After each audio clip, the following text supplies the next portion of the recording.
امثال 16:22 میں درج ذیل لکھا ہے، عقل مند کے لیے عقل حیات کا چشمہ ہے، پر احمق کی تربیت حماقت ہے۔ ہمیں ہوشیار رہنا چاہیے، کیونکہ ایسے وقت بھی آتے ہیں جب ہمیں اپنی زندگی میں کسی مسئلے کا حل کرنے کی ضرورت ہوتی ہے۔ یہ اب ایسا ہے، یہ اب ویسا ہے۔ نہیں میرے عزیزو، آپ کو درست چیزیں کرنی ہے، پر احمقوں کی تربیت حماقت ہے، یہ بے وقوفی ہے۔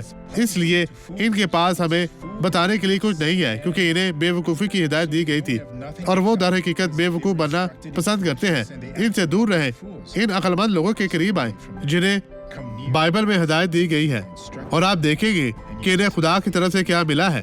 ایک نظر اس شخص پر ڈالیں۔ میری کمر میں 3 ہفتوں سے زیادہ درد ہے اور میں بہت تکلیف محسوس کرتی ہوں، اور میرا دایاں گھٹنا، چونکہ میں ان دونوں سے ایک دن چرچ آتے ہوئے ٹھوکر کھا کر گر گئی تھی، بہت تکلیف ہوتی تھی، لیکن جب آپ دعا کر رہے تھے اور میں اپنی بیٹی کے ساتھ وہاں کرسی پر بیٹھی تھی، میں نے اپنی ٹانگیں میں جلن محسوس کی اور میں یہاں سامنے آئی تو بہت ہلکا محسوس ہوا۔ اب یہ ختم ہو گیا ہے، شکر اب ختم ہوا، خدا کی تعریف ہو۔ اب میں آپ کے لیے دعا کرنا چاہتا ہوں۔ باپ، ان تمام لوگوں کی زندگیوں کو چھو پاک صاف اور مسح کر، ہر طرح کی بدی، ہر طرح کی مشکل پریشانی ان لوگوں کی زندگیوں سے چلی جائے، ختم ہو جائے، غائب ہو جائے، یسوع مسیح ناصری کے نام میں، اور آپ کہیں آمین۔